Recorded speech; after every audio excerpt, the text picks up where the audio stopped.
E aí, fião? Só na parada aqui, escutando um jazz barroco, né? Música barroca, jazz. E o título do vídeo às vezes pode não coadunar aqui com o que eu vou falar. Vou baixar o som aqui. Coloquei o vídeo aí, política não é futebol, mas é pra gente discutir essa polarização hoje doentia, não só no Brasil como no mundo, mas principalmente no nosso país, que já vem há algum tempo essa polarização e nessa eleição, infelizmente, vem aumentando sobremaneira, onde você vê estremecimento de relações familiares, do núcleo familiar. Como nós estávamos lendo aqui agora numa revista de grande porte, aí, um artista que diz que já não conversa mais com o irmão e não tem nem mais festa de Natal por causa disso. Estremecimento de relações de pessoas que não são caras, muitas vezes. A patrulha ideológica, seja por utilizar verde e amarelo, seja por utilizar uma camiseta vermelha, seja por utilizar algum símbolo que ligue a determinado candidato X ou Y. Mas a situação é, política não é futebol. Eu sou do tempo em que eu adentrava uma sala de aula, e os meus alunos mais antigos sabem, e eu falava o seguinte, não tinha, como eu não tenho política partidária para mim, uma situação que eu deixo sempre à parte, sem influenciar, mas o que tinha que ser criticado, nós criticávamos, seja governo de direita, de centro ou de esquerda. Se tinha algo a ser elogiado, elogiávamos. Tanto fazia ser de direita, quanto de esquerda, quanto de centro. Então, são situações em que o professor ele poderia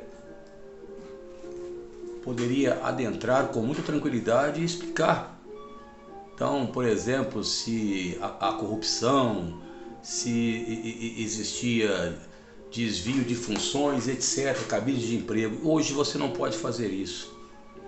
Chegamos a uma época em que o professor, isso já vem há algum tempo, é chamado de doutrinador.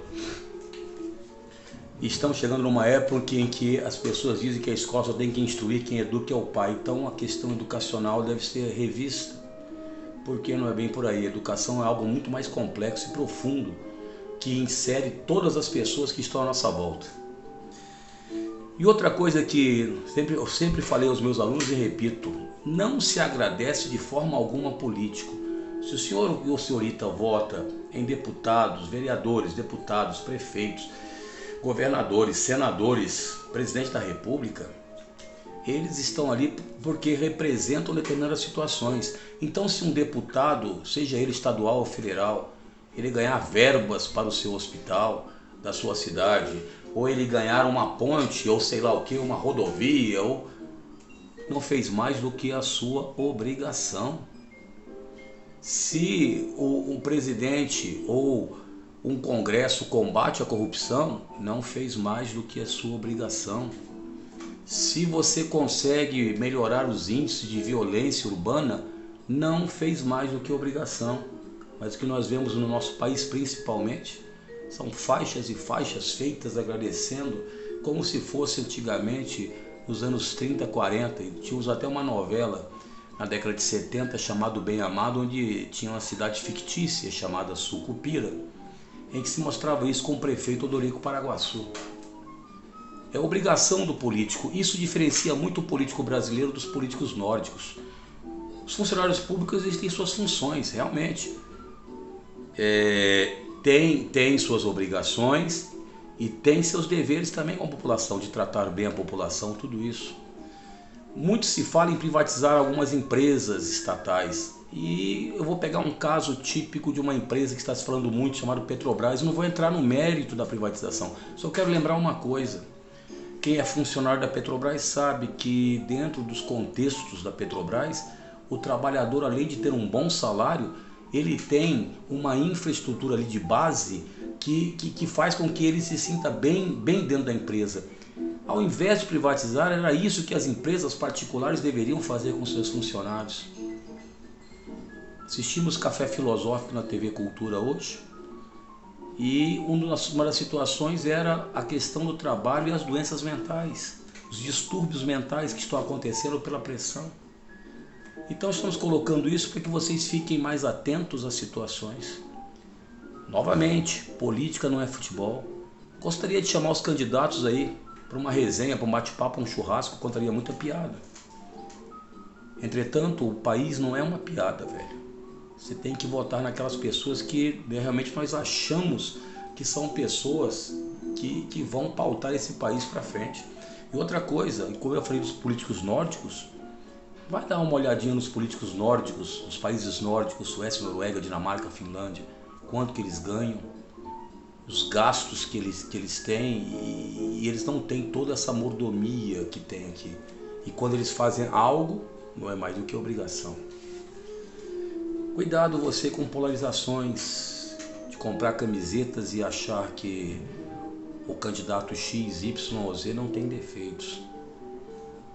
Comecem a ver a política o que ela é, a ciência política, porque senão vai ficar essa briga, né, insana, inclusive alguns políticos indo à televisão, fazendo-se de mártires e etc., né, seja de direita ou de esquerda, com a questão do mártir. E aí? Mártir, que eu sei, muitas vezes é um indivíduo aí que está muitas vezes com problemas sérios para sustentar sua família e sai de manhã e volta à tarde e continua nesse vai e volta durante vários anos, e quando precisa às vezes dos serviços públicos de qualidade não os encontra. Mas vai aí, velho, só para você pensar um pouco, tá ligado? Poucas pessoas realmente vão ouvir isso. Então tamo junto, já Elvis, e acabamos de escutar mais um jazz barroco aqui, e haja propaganda nesse bendito YouTube que tá igual televisão, né? É nóis, que heróis.